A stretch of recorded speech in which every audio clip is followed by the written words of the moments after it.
Haleluya. Puji Tuhan, Bapak Ibu silakan duduk, tim silakan duduk. Puji Tuhan, terima kasih. Haleluya. Senang bisa beribadah lagi setelah liburan. Senang bisa liburan juga. Lihat kanan kiri, wajah-wajah setelah liburan. Haleluya. Yang liburannya dekat sudah kembali, yang liburannya jauh-jauh belum kembali sampai habis waktu liburan besok. Puji Tuhan, haleluya. Silakan mengisi kursi yang depan, silakan. Puji Tuhan, haleluya. Hari ini kita akan melihat tentang gambar diri dari Mazmur 139. Mazmur kita hampir habis di 150, amin, haleluya. Pasal demi pasal, puji Tuhan. Dulu juga sama, saya berpikir kitab Mazmur itu hanya berisi kitab pujian, bukan hanya sih. Tapi berisi tentang puji-pujian saja, mungkin begitu ya. Tapi ternyata ada begitu banyak hal yang bisa kita pelajari dari kitab Mazmur. Dan hari ini kita mau melihat tentang Mazmur 139 dan itu ajaib. Haleluya. Puji Tuhan. Saya baca untuk ayat. Puji Tuhan, kita baca bersama, setelah itu kita akan masuk di PowerPoint kita. Untuk pemimpin biduan Mazmur Daud. Tuhan, Engkau menyelidiki dan mengenal aku. Ayat 2 silakan. 2, 3.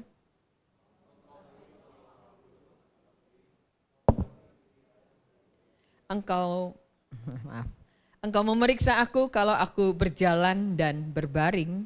Segala jalanku Kau maklumi. 4.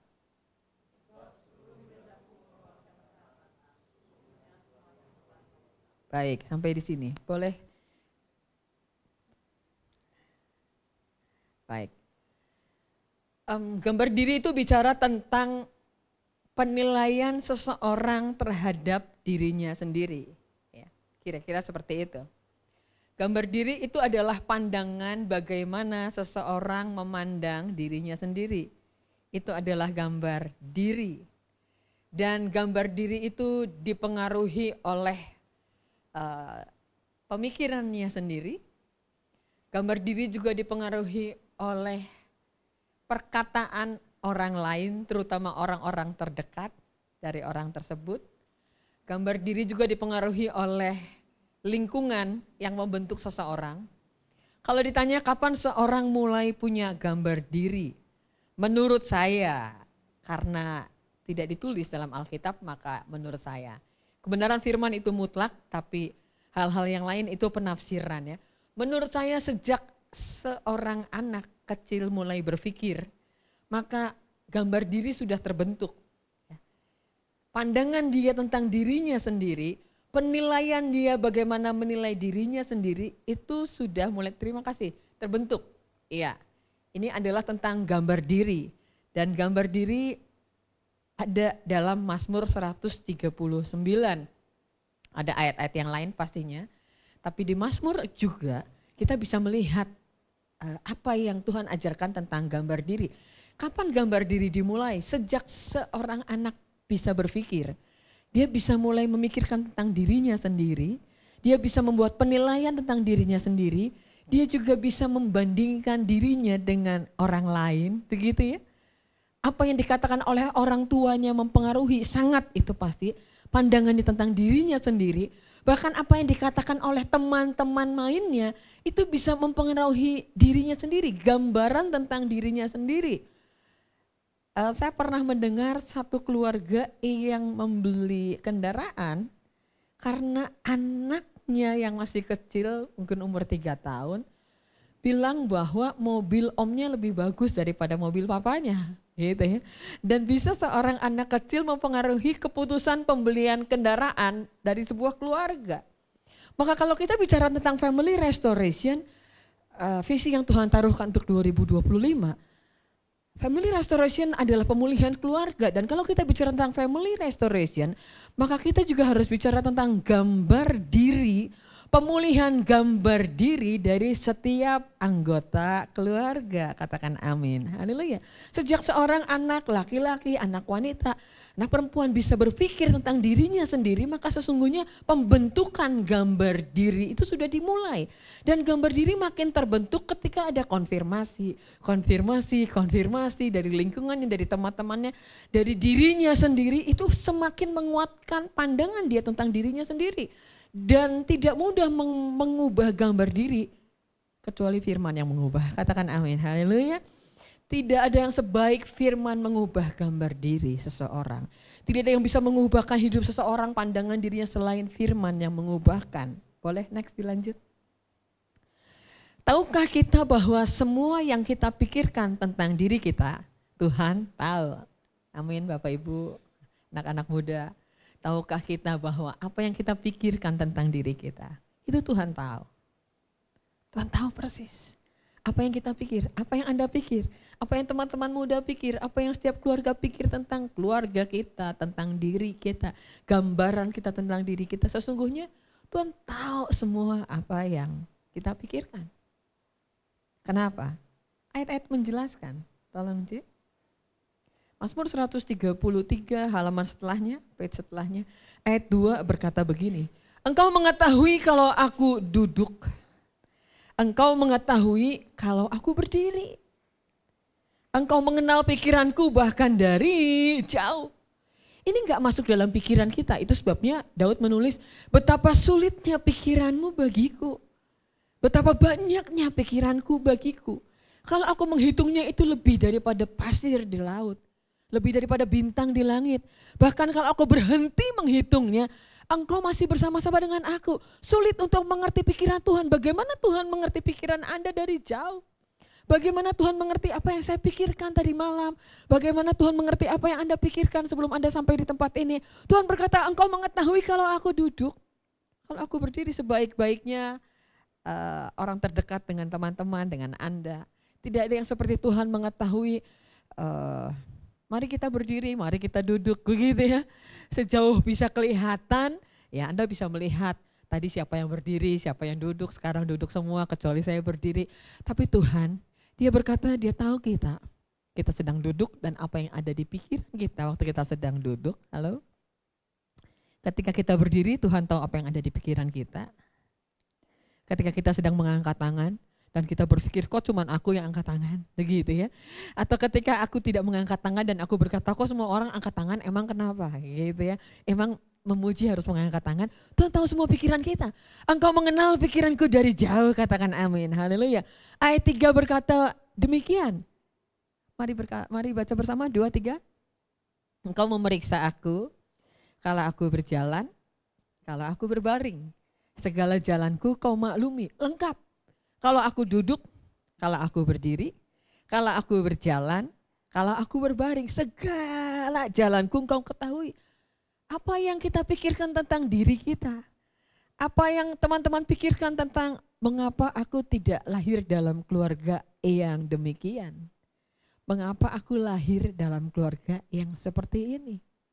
Seandainya aku mendapat pasangan yang begitu ya, seandainya mendapat pasangan yang lebih bertanggung jawab, seandainya aku mendapat seseorang yang bisa menolong aku dengan maksimal, apapun yang kita pikir, bahkan yang kita berpikir seandainya semua bisa diubah, apa yang kita pikirkan Tuhan tahu tentang itu. Segala jalanku Tuhan tahu. Orang tidak bisa melihat kita kecuali kita menuangkan pikiran kita.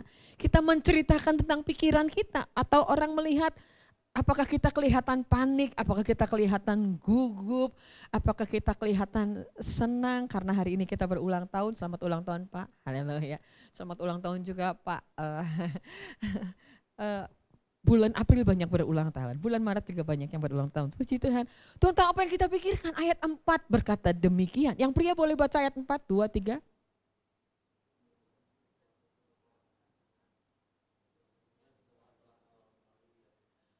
Kalau begitu kenapa harus berdoa bagian gitu ya. Sesungguhnya sebelum lidahku mengeluarkan perkataan, sesungguhnya semuanya telah kau ketahui ya Tuhan. Tuhan tahu. Ini bukan menakut-nakuti teman-teman begitu ya. Tuhan kita kayaknya serem banget, semua Tuhan tahu, yang dipikir Tuhan tahu. Lagi baring gak bisa santai karena Tuhan tahu, lagi jalan gak bisa santai karena Tuhan tahu. Mau memikirkan sesuatu yang sedikit buruk aja gitu, yang gak buruk banget, sedikit buruk aja Tuhan tahu, kayaknya Tuhan serem banget. Tapi sebetulnya bukan itu. Dia Allah yang berkuasa, dia Allah yang luar biasa, dan dia Allah yang sangat mengasihi setiap kita, amin. Lihat kanan kiri, Tuhan mengasihi Anda, haleluya, Tuhan mengasihi Anda. Tuhan mengenal, Tuhan menyelidiki. Haleluya. Kita mengenal seseorang. Tapi kalau sampai kita dikatakan menyelidiki seseorang, itu pasti karena kita punya maksud. Kalau enggak, ngapain? Betul enggak? Anda mengenal banyak orang, tapi tidak semua orang Anda selidiki dong. Betul? Anda akan capek kalau Anda menyelidiki semua orang. Kalau Anda mengenal, Anda kenal begitu saja, kenal cukup baik, kenal sangat baik, itu beda. Tapi kalau teman-teman mau menyelidiki seseorang, itu berarti karena teman-teman punya tujuan. Kalau tidak, ngapain? HRD, bagian HRD dari sebuah perusahaan sekarang melihat seseorang bahkan dari medsosnya, bukan hanya dari kurikulum CV, kurikulum vitae yang disampaikan, yang diberikan, yang dikirim, tapi dari medsos. Kenapa? Karena dia ingin menyelidiki, begitu ya, kehidupan sosial dari orang yang akan direkrut. Menyelidiki pasti karena punya tujuan. Tuhan mengenal dan Tuhan menyelidiki. Haleluya. Next. Ayat 7 dan sampai ayat 9 kalau Anda baca di rumah saja nanti begitu ya. Ayatnya sudah sering, atau saya bacakan, layar tetap di sini. Kemanakah aku dapat pergi menjauhi rohmu? Kemana aku dapat lari dari hadapanmu? Jika aku mendaki ke langit, engkau di sana. Jika aku menaruh tempat tidurku di dunia orang mati, di situ pun engkau. Jika aku terbang dengan sayap fajar dan membuat tempat kediaman di ujung laut, juga di sana tanganmu akan menuntun aku. Ayat 7, ayat 9 itu Mazmur 139 bicara tentang setiap orang percaya bahkan melewati fase penolakan diri, ya. Dan saya berharap, saya percaya setelah kita semua belajar tentang ini, kita semua memahami tentang ini, dan kita bukan hanya mengerti tapi boleh mengajarkan orang lain juga. Orang-orang yang gambar dirinya belum pulih, gambar dirinya belum pulih seutuhnya, dia punya keinginan dalam fase hidupnya untuk menjauhi Tuhan. Merasa bahwa ada apa yang salah. Bahkan setelah melewati masa cinta mula-mula begitu ya, ikut Tuhan semangat, melayani dengan semangat. Kadang-kadang orang melewati fase, untuk apa saya ikut Tuhan? Untuk apa saya pelayanan? Ada banyak cerita orang dikecewakan setelah melayani Tuhan begitu rupa. Dan dia merasa kecewa dengan dirinya karena apa yang dia harapkan tidak terjadi. Karena apa yang dia inginkan tidak terjadi. Ada satu orang yang pergi penginjilan misi bahkan sampai tempat yang kurang aman secara kurang aman lah begitu ya, secara keamanan, dan kemudian dia pulang dan tidak lama dia undur. Kenapa? Dia berkata, aku pergi jauh, aku pergi bertarung nyawa, tapi aku pulang, keluargaku tidak berubah juga, tidak ada perubahan dalam keluargaku, dan dia kecewa. Alkitab berkata, Daud punya keinginan untuk menjauhi rohmu. Kemana aku pergi? Dia ada di titik, aku ingin pergi tapi kemana? Aku ingin pergi menjauhi rohmu tapi kemana? Aku ingin lari dari hadapanmu. Kalau bisa lari dari kenyataan. Ada seseorang yang pernah ada dalam kegagalan, pernah ada dalam kesalahan, dan dia berkata seandainya itu semua mimpi. Seandainya itu semua bisa dilalukan, seandainya itu tidak terjadi. Dia ingin lari dari kenyataan, dia ingin lari dari masalah, dia ingin lari dari hadapan Tuhan. Seandainya aku tidak bodoh. Begitu ya. Keluarga-keluarga yang berkata seandainya aku tidak salah dulu. Mungkin keuangan tidak sedemikian buruk seperti ini. Itu denial, penolakan. Aku ingin menjauhi rohmu, aku ingin lari dari hadapanmu. Oh, dan ke atas. Kalau bisa mendaki ke langit. Ya. Ke bawah, kalau bisa menaruh tempat tidur di dunia orang mati. Setinggi mungkin, sejauh mungkin, sebawah mungkin. Kalau bisa mati, ada berapa banyak orang yang ingin mati. Ada orang yang sangat sakit. Minta maaf Oma ya izin, tapi Oma pernah membagikan di FA. Kalau enggak kan enggak boleh bagikan rahasia orang di khotbah. Tapi Oma satu kali Oma segala bangsa ini haleluya. Melewati titik yang sangat sulit, bukan tentang keuangan. Pernah melewati kesulitan keuangan tapi rasanya itu bukan tersulit. Tapi luka bakar di tubuh ya, puji Tuhan tidak di wajah begitu. Dan sampai sekarang Oma tidak bisa pakai masker seperti kita pakai begitu ya, karena ada bagian telinga yang masih tertekuk sampai sekarang. Dan itu masa-masa yang paling sulit, melebihi kesulitan keuangan, apa semuanya diizinkan, diambil dan semuanya melebihi itu. Dan satu kali Oma dirawat di rumah sakit Pertamina yang itu ruang isolasi. Kalau kami nengok, saya tinggal di Jakarta tapi rumah sakit itu khusus luka bakar cukup jauh juga dari rumah. Apalagi adik-adik yang dari Bandung menengok begitu ya. Bu Heni, Bu Evi dari Timika datang. Kita hanya boleh menengok di luar ruang kaca, ruang isolasi dan hanya bisa angkat telepon, hanya bisa telepon. Dan itu berbulan-bulan begitu ya. Dan melewati tahun baru itu kabar-kabar selalu orang masuk baru kena luka bakar petasan dan lain-lain, setelah itu keluar meninggal, dan itu sangat membuat Oma syok di situ. Dan Oma bilang begini, waktu mendengar ada adik iparnya meninggal di Bandung, Oma bilang kenapa dia meninggal, enak banget meninggal begitu ya, kenapa saya enggak meninggal begitu ya Oma ya. Jadi karena ada di titik yang sangat sulit. Sekali lagi bukan kesulitan keuangan. Kalau Bapak Ibu di tempat ini ataupun Anda mendengarkan dimanapun juga, Anda ada di titik terendah dalam hidup Anda. Kesulitan keuangan, kesulitan kesehatan, kesulitan mental, dan ada banyak hal. Anda mungkin berkata seandainya aku bisa menaruh tempat tidurku di dunia orang mati. Seandainya Anda merasa mati itu lebih enak, tapi Anda tidak mati. Karena Allah punya tujuan. Amin, haleluya, dan terbukti begitu ya. Itulah fase penolakan diri, denial, penolakan terhadap gambar diri. Seandainya aku bisa terbang dengan sayap Fajar ke atas, ke paling bawah, ke paling jauh. Kalau aku punya sayap, aku terbang. Kabur dulu yuk. Ini gak usah bilang kanan kiri, gak usah ajak-ajak gitu ya. Kabur dulu yuk, sekarang kan lagi trending anak-anak muda sekarang, kabur dulu yuk. Haleluya. Tapi tetaplah mencintai Indonesia, amin. Adik-adik dari Papua tetap mencintai Indonesia, amin. Haleluya. Jangan ikut kabur, kecuali kalau Tuhan yang suruh pergi untuk menjadi berkat, amin. Haleluya ya. Kalau bisa terbang dengan sayap Fajar.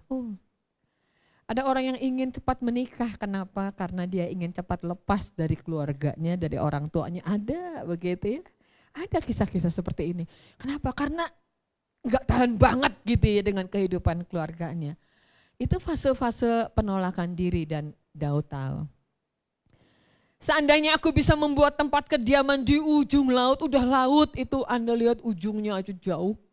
Ini benar-benar bikin kediaman di ujungnya laut lagi begitu ya. Anda datangi laut gak ada ujung. Kalau bisa di ujungnya lagi, sejauh mungkin dari orang, sejauh mungkin dari masa lalu, sejauh mungkin dari komunitas, sejauh mungkin dari keluarga. Itu adalah fase-fase penolakan diri. Dan Daud pasti mengalami itu. Fase-fase awal ketika dia selesai diurapi itu bukan fase yang mudah. Dia dituangi minyak urapan 1 tabung tanduk penuh. Anda diurapi setiap bulan oleh Bapak Gembala di tempat ini dan di seluruh satelit itu ya, sedikitlah minyak urapan. Kadang-kadang ada yang turun sampai ke dahi, baru ke salon gitu ya. Baru, baru, wow. Tapi Daud itu dituangi minyak urapan 1 tabung tanduk.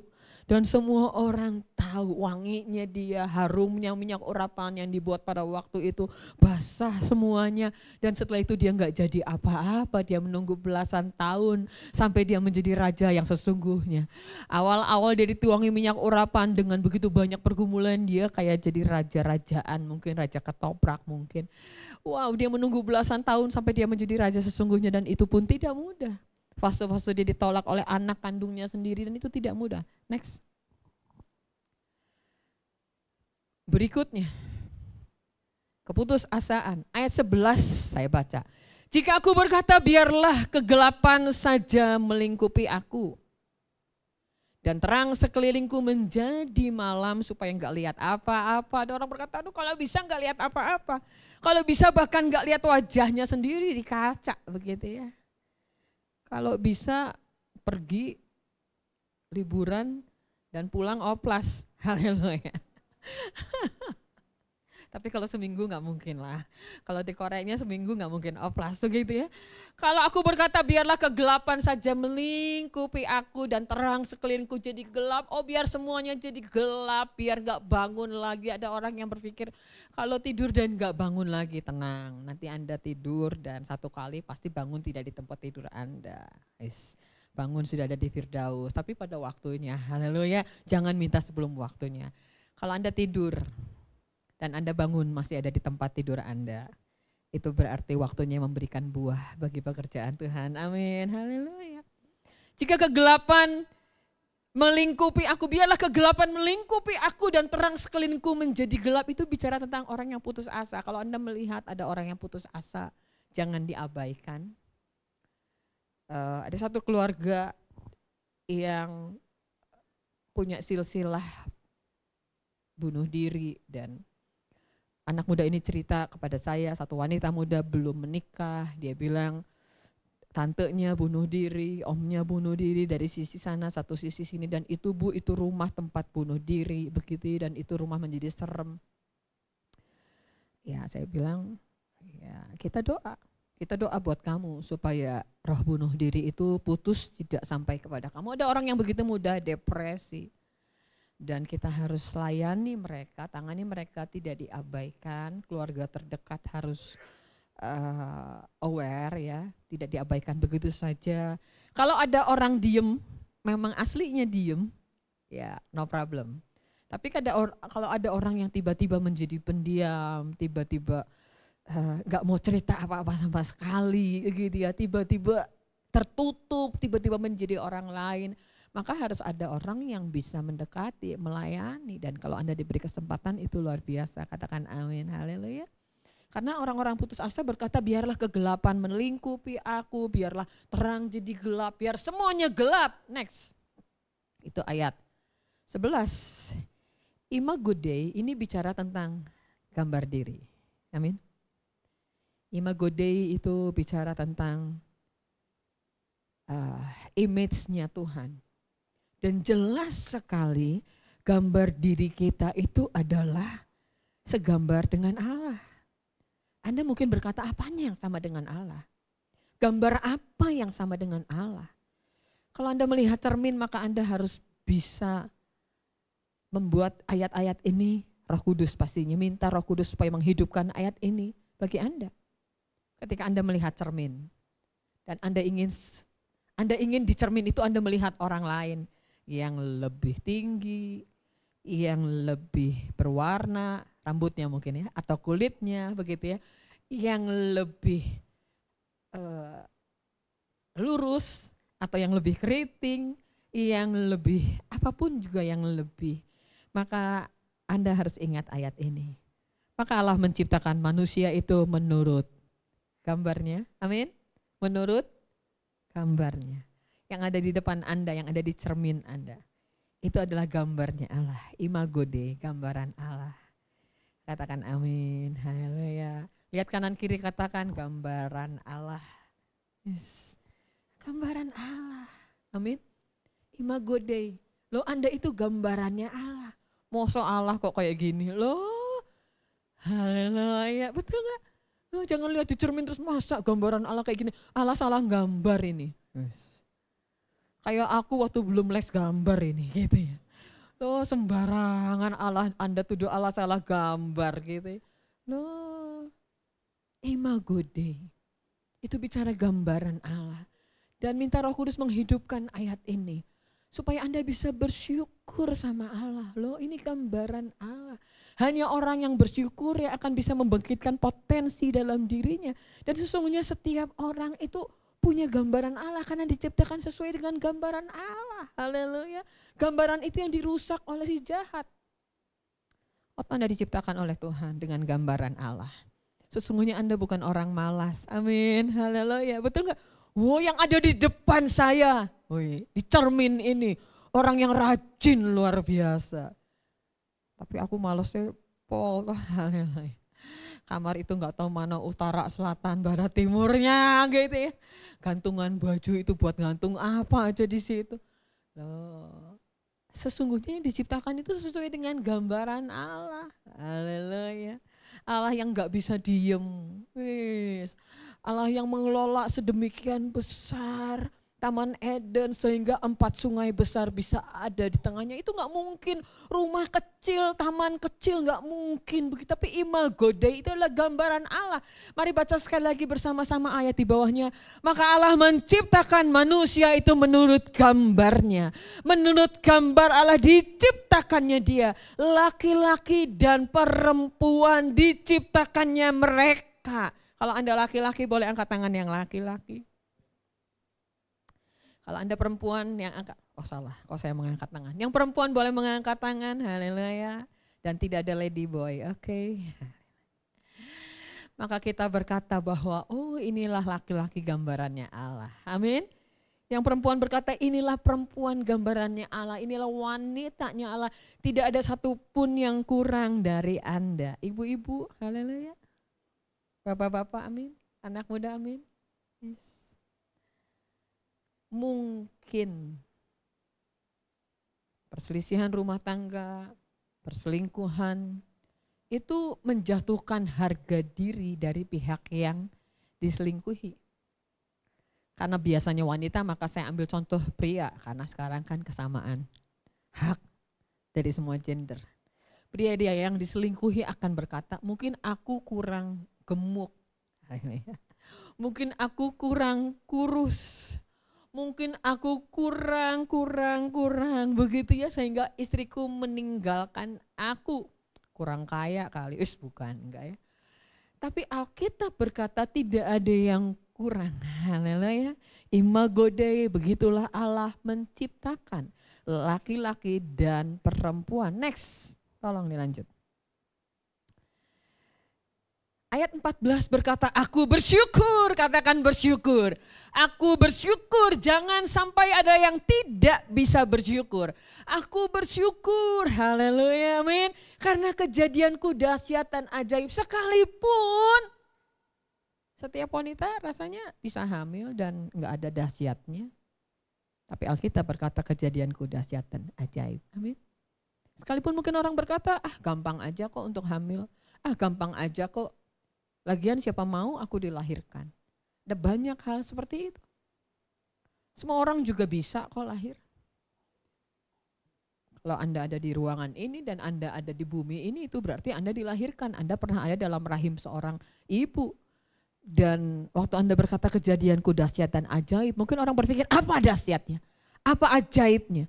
Tapi waktu Alkitab berkata kejadianku dahsyat ajaib, kita percaya bahwa memang sesungguhnya itu dahsyat, amin. Sesungguhnya itu ajaib.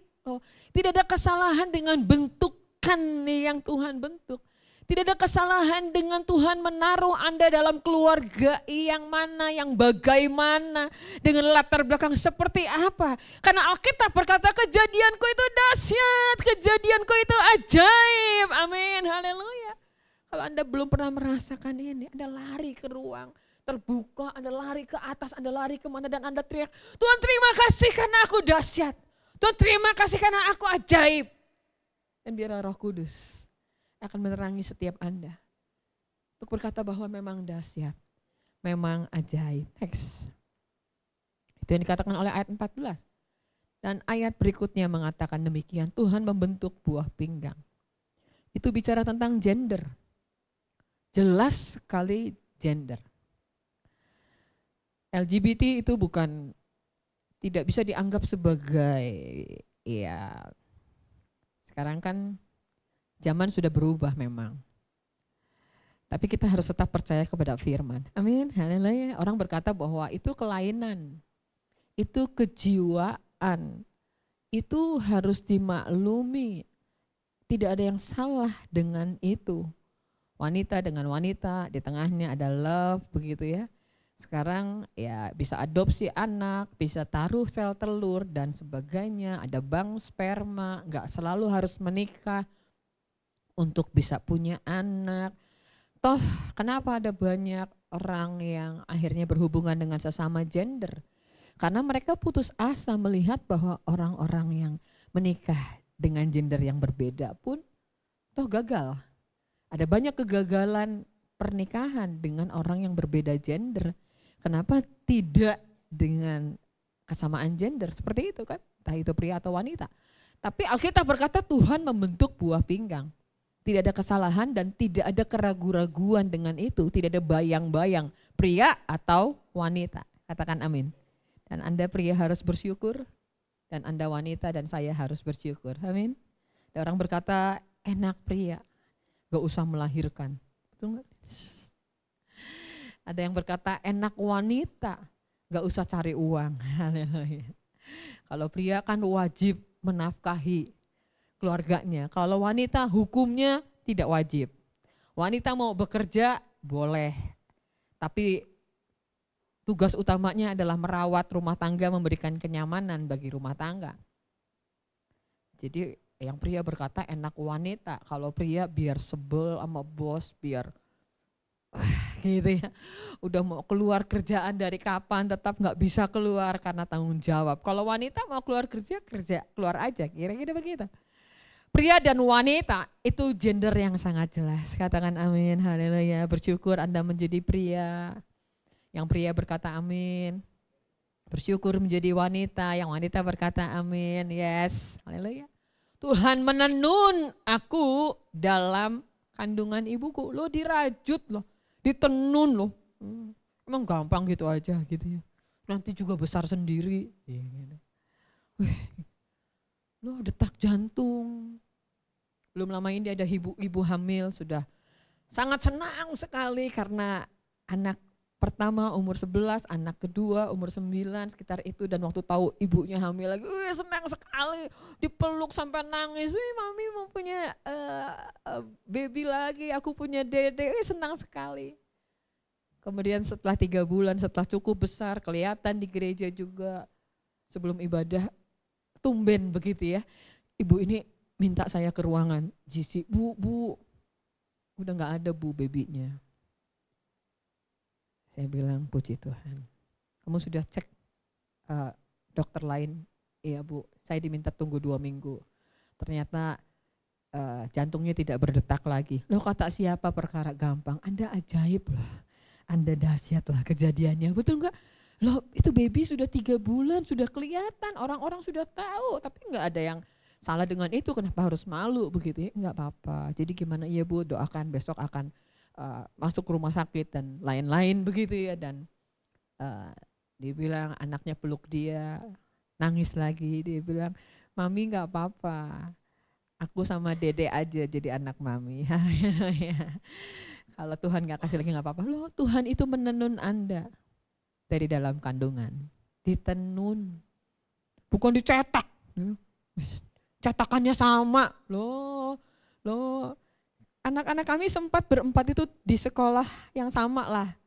Ya beda kelas pastinya gitu ya. Tapi di area sekolah yang sama. Jadi teman-teman saling kenal begitu. Dan teman-teman bilang keluargaku kakak adik kayak ikan sama semua katanya. Kayak keluarga ikan katanya. Ikan kan sama semua wajahnya gitu ya. Loh tapi enggak sama kan kalau Anda kenal. 1, 2, 3, 4 enggak sama. Enggak sama, bukan masalah cetakannya. Kakak adik mungkin sama, kakak adik mungkin beda gitu ya. Dan Anda berkata adikku lebih cantik, Anda berkata kakakku, ada yang bilang aku produk gagal, aku produk terbaik dong di rumahku. Tapi bukan cetakan, amin. Bukan cetakan. Alkitab gak pernah bilang Tuhan mencetak Anda. Tuhan cetak wajah Anda dan Tuhan salah cetakan. Harusnya matanya lebih gede dikit gitu ya. Tuhan salah cetakan gitu ya loh. Tuhan menenun aku dalam kandungan ibuku, katakan amin. Haleluya. Ditenun. Tulang-tulangku tidak terlindung bagimu. Bicara tentang bentuk, bicara rupa, bicara rambut, bicara warna kulit. Wow, itu luar biasa. Haleluya. Bicara tentang tulang, bicara tentang postur tubuh. Tidak ada yang salah dengan itu. Imago Dei, Anda diciptakan sesuai dengan gambarnya Tuhan. Katakan yes. Next. Ayat 15, ayat 16. Mari baca. Aku dijadikan di tempat yang tersembunyi. Next.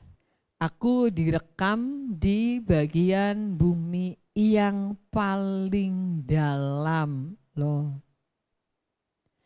Matamu melihat selagi aku bakal anak. Dan Tuhan gak koreksi. Harusnya kalau dilihat selagi bakal anak nih, kalau kita nih, kalau Anda nih, kalau ibu-ibu nih bikin kue, selagi bakal belum di oven nih, kalau bisa dikoreksi, dikoreksi. Tapi Tuhan gak koreksi, karena kata Tuhan itu unik, itu spesial. Haleluya, bisa bersyukur, amin. Matamu melihat selagi aku bakal anak, Tuhan gak koreksi. Tuhan gak ulang, cetak ulang, tenun ulang, udah sangat kusut gitu ya, ibu-ibu ngerajut, udah sangat kusut buang, bikin tenunan baru. Loh, aku direkam di bagian bumi yang paling dalam. Aku dijadikan di tempat yang tersembunyi. Sebetulnya ini bicara juga tentang hubungan suami istri. Kita mau membekali anak-anak muda untuk berhati-hati melakukan hubungan seksual pria dan wanita ya. Gereja harus mengajar. Karena itu seharusnya ada dalam perlindungan pernikahan, ikatan pernikahan di tempat yang tersembunyi. Amin.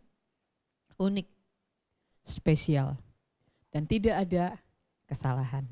Amin, tidak ada kesalahan. Amin, amin, tidak ada kesalahan. Percaya nggak ada kesalahan. Amin, haleluya. Jangan bilang, iyalah nggak ada kesalahan, kamu kan ganteng. Aku ada kesalahan kali dikit, tidak ada kesalahan. Tidak ada kesalahan. Iyalah kamu kan anak orang kaya. Tidak ada kesalahan. Sekali lagi tidak ada kesalahan. Imago Dei. Next. Allah yang mengerjakannya. Allah yang menenun. Dalam kitabmu semuanya tertulis hari-hari yang akan dibentuk sebelum ada satupun daripadanya. Sulit, memang sulit kalau kita pikir. Bagaimana mungkin dalam kitabmu semuanya tertulis, bahkan sebelum ada hari-hari yang dibentuk. Gak mungkin. Mana duluan diciptakan, Anda atau bumi? Mana duluan ada dalam pikiran Tuhan, Anda atau bumi hari ketika Anda diciptakan? Oh, firman-Mu dalam kitabmu semuanya tertulis, hari-hari yang akan dibentuk sebelum ada sesuatu pun daripadanya. Dan halaman selanjutnya, page selanjutnya itu menulis demikian, oh betapa sulitnya pikiranmu ya Tuhan. Ayat 17, amin. Sulit memang, kalau kita gak menyerahkan pikiran kita kepada pikirannya Tuhan, sulit. Sulit untuk mengerti pikirannya Tuhan. Sehebat apapun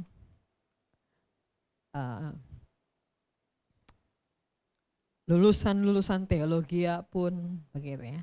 Yang kuliahnya sangat lama pun, Anda kuliah di sekuler sangat lama pun, sama sebetulnya.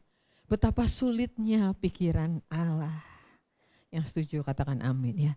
Sulit untuk kita mengerti pikirannya Allah. Sulit mungkin untuk kita mengerti kenapa Tuhan menciptakan sedemikian. Kenapa Tuhan menaruh sedemikian. Kenapa Tuhan mengizinkan kegagalan sedemikian. Sulit untuk memahami. Karena tidak selalu juga memang semua kegagalan adalah kesalahan Tuhan.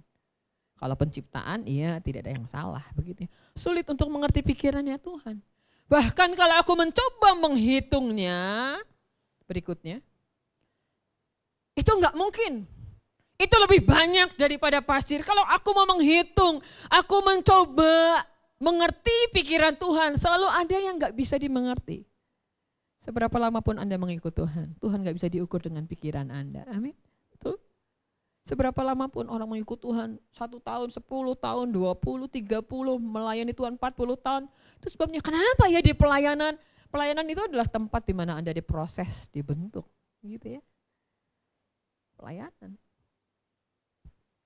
Kenapa? Dan mungkin ada banyak pertanyaan juga kenapa. Haleluya, tapi saya bersyukur. Ada banyak orang-orang yang saya kenal melewati masa-masa sulit. Seperti tadi begitu ya, keguguran, kesulitan keuangan. Dan kadang saya menunggu tapi tidak menunggu ya, tidak mengaminkan. Tapi saya berpikir kalau orang itu mengundurkan diri dari pelayanan, ternyata tidak.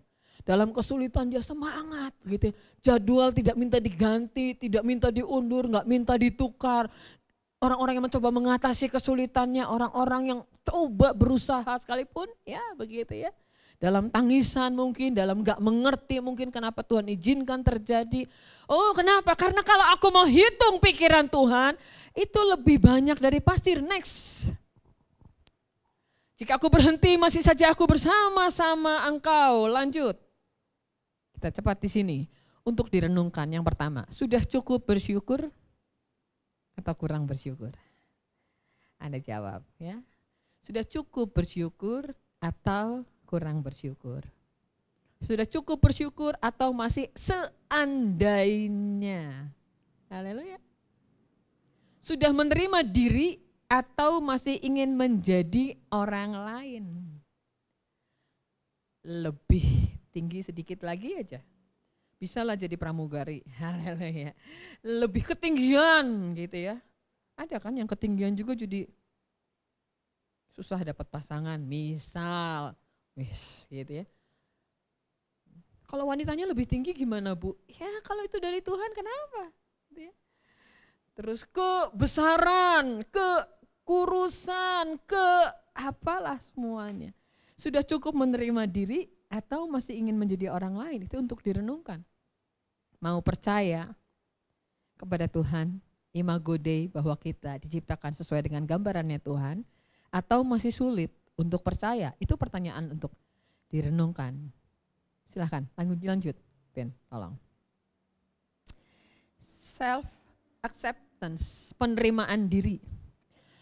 Itu adalah bagian dari pemulihan gambar diri. Penerimaan diri, ya. Itu bagian dari pemulihan gambar diri. Bisa untuk ngecek apakah kita sudah pulih gambar dirinya atau belum pulih gambar diri kita. Yang pertama, menerima diri sendiri secara utuh tanpa luka, tidak terluka. Orang-orang yang sudah pulih gambar dirinya itu bisa menerima dirinya sendiri tanpa luka. Sekalipun dia dilukai orang lain, masa lalunya, begitu ya. Tapi ayo, orang yang menerima diri sendiri percaya bahwa Tuhan bisa mendatangkan kebaikan bahkan ketika melewati hal-hal yang sangat buruk. Amin, haleluya.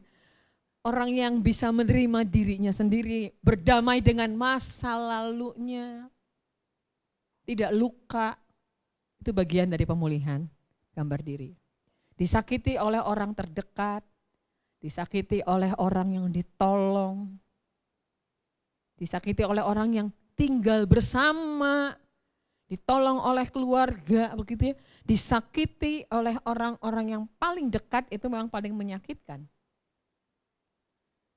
Tapi orang yang bisa menerima dirinya sendiri secara utuh tidak terluka itu adalah bagian dari pemulihan gambar diri. Yang kedua, orang yang bisa mengakui kelebihan dan kekurangan. Amin. Tidak menyangkal kekurangannya, tapi bisa tahu bahwa aku punya kelebihan. Kalau orang hanya berpikir tentang kekurangan, kelebihannya enggak akan bisa terekspos. Karena orang hanya berpikir aku kurang ini, kurang ini, kurang ini, kurang ini. Tapi kalau orang bisa menerima kekurangannya, dia akan tahu sebetulnya aku punya kelebihan. Dan setiap orang punya kelebihan. Lihat kanan kiri, kamu punya kelebihan. Haleluya. Jangan bilang kelebihan berat badan, jangan. Anda punya kelebihan, pasti. Dan itu Anda bisa syukuri setelah teman-teman, setelah kita bisa menerima kekurangan kita. Kurang. Enggak apa-apa, aku punya kelebihan. Bukan sebagai satu kesombongan, tapi pasti Tuhan menaruh kelebihan. Amin. Haleluya, pasti. Orang yang sangat pendiam itu punya kelebihan. Hanya dia harus belajar, pasti, untuk juga bicara. Karena biasanya orang yang pendiam itu adalah pendengar yang baik. Ia bisa menjadi counselor yang baik. Tapi orang yang suka berbicara itu biasanya dia tidak mendengar dengan utuh.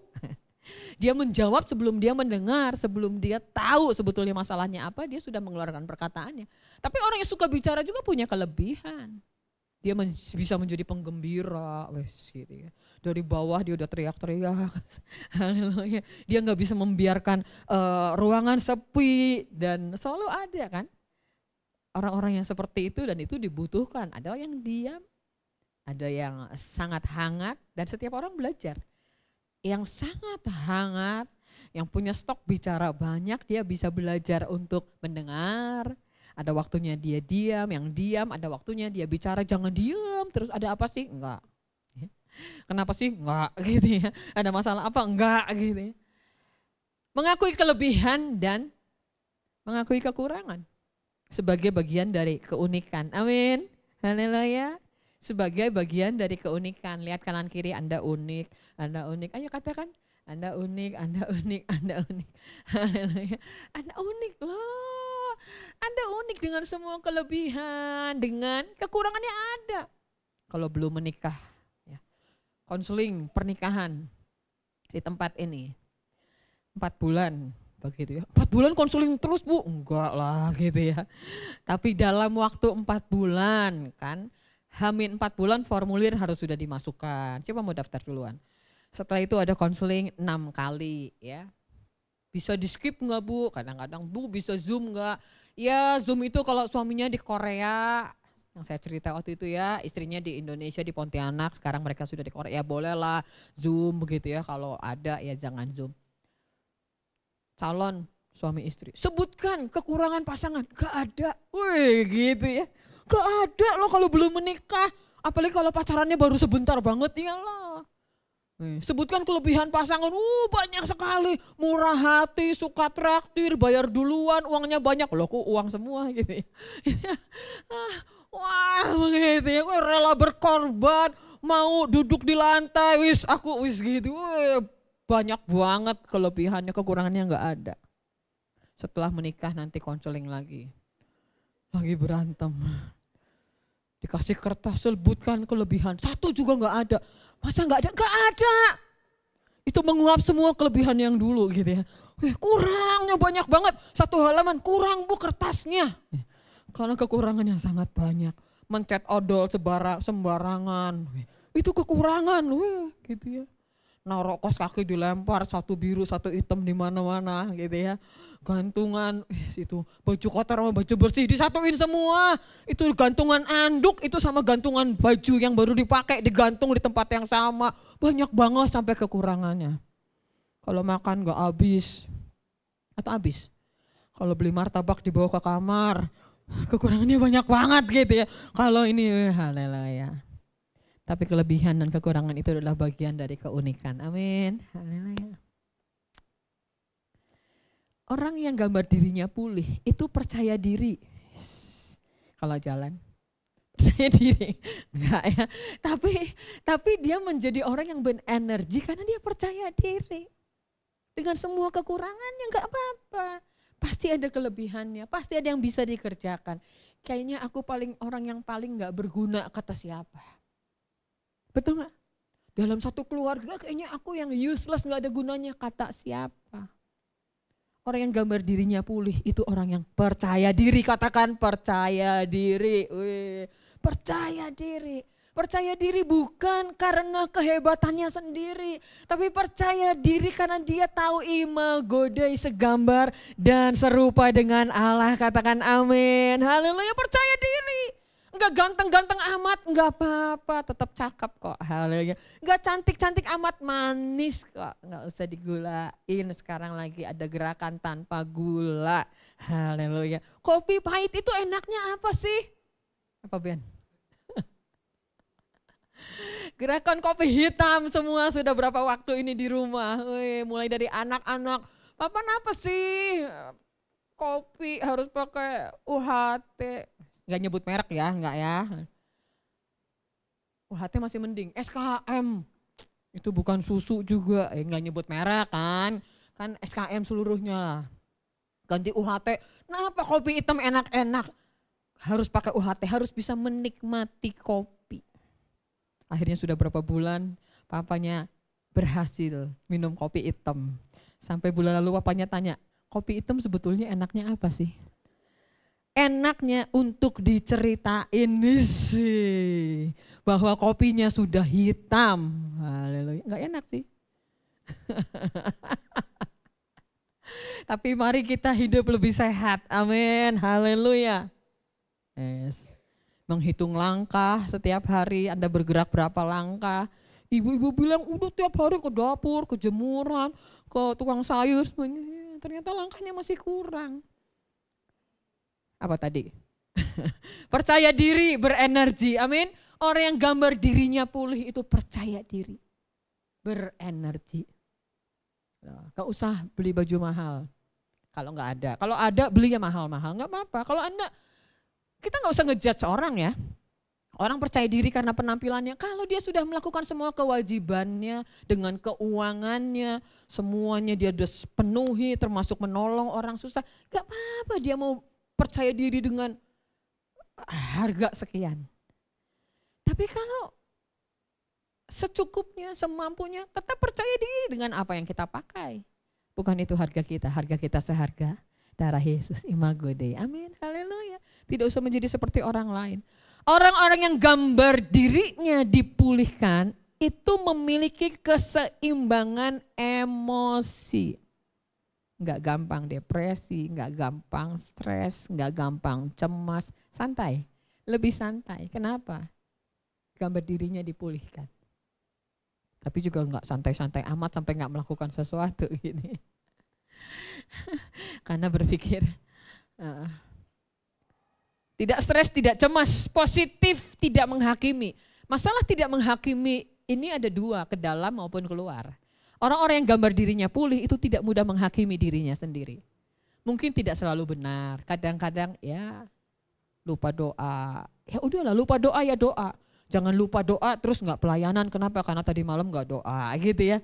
Puasa 40 hari banyak bolongnya. Anda nggak ditanya juga kan? Bolongnya berapa? 35. Waduh. Banyak puasanya atau banyak nggak puasanya? Puji Tuhan udah lewat. Haleluya. Minggu lalu semua kurus-kurus nih. Turun 2 kilo Bu. Naik lagi 1 kilo baru liburan seminggu. Haleluya. Udah nggak apa-apa, santai lah. Amin.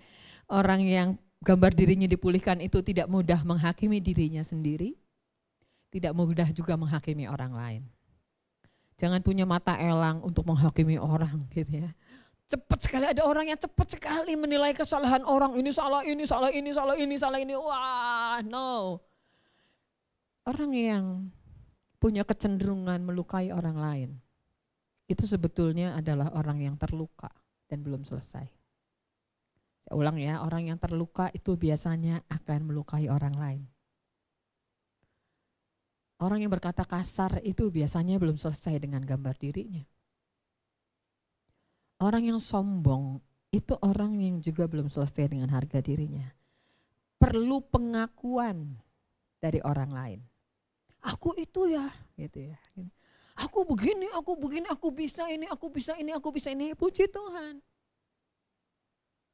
Tapi biarlah pujian itu datang dari orang lain dan bukan dari diri kita sendiri. Amin. Orang-orang yang sombong itu harus kita kasihani, jangan dibenci. Karena biasanya itu orang yang belum selesai dengan dirinya. Dia butuh pengakuan dari orang lain. Dia butuh pujian. Orang yang senang dipuji juga orang yang belum selesai dengan gambar dirinya. Menunggu pujian. Ya. Tapi orang yang selesai dengan gambar dirinya itu gak usah nunggu pujian. Selesai mengerjakan sesuatu gak usah ditunggu. Kamu bagus ya. Gak usah. Kalau gak ada yang bilang bagus, apa tadi gak bagus ya? Gitu ya. Itu orang yang belum selesai dengan dirinya. Jadi dia menunggu komentar orang, menunggu dipuji orang. Kalau nggak dipuji, dia rasa ada sesuatu yang salah. Tapi orang yang sudah selesai dengan gambar dirinya, nggak tunggu pujian. Ya sudah, dia kerjakan semuanya. Amin, haleluya. Dan biarlah pujian datang dari orang lain. Orang yang gambar dirinya pulih, itu juga mengembangkan hubungan yang baik dengan orang lain. Lihat kanan kiri, puji Tuhan, haleluya. Kita adalah keluarga, kita ada untuk berhubungan baik satu dengan yang lain. Para pemuji boleh maju ke depan, pemusik boleh maju ke depan. Kita akan menyiapkan diri mengambil bagian dalam perjamuan Tuhan dan kita mau bersyukur. Bersyukur untuk apa yang Tuhan ciptakan. Seharga tubuh dan seharga darah Yesus. Halaman yang terakhir, page yang terakhir, masih ada satu lagi. Bicara family restoration, pemulihan keluarga. Pemulihan keluarga terdiri dari ayah, ibu, anak-anak, kalau punya anak-anak. Tapi kalau tidak punya anak, tidak diberi Tuhan anak bukan karena paham child free yang sekarang ini banyak di anak muda.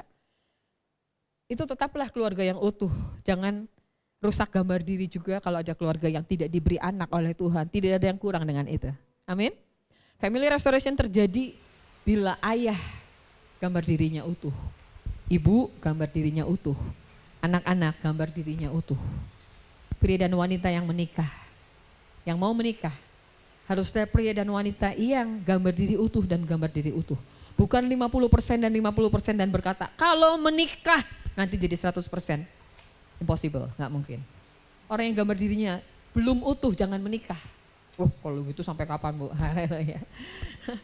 Gambar dirinya belum utuh, bersatu. Akan menjadi orang yang saling menuntut. Membutuhkan perhatian.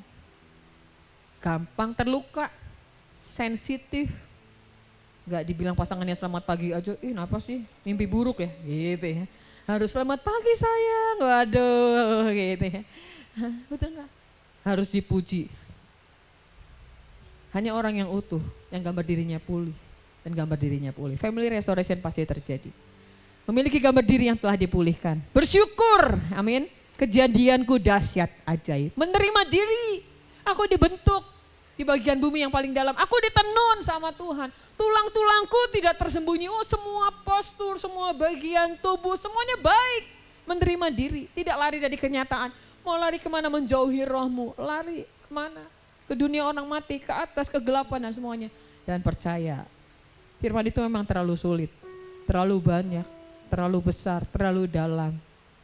Yang dibutuhkan adalah hati yang percaya. Amin. Mari datang kepada Tuhan.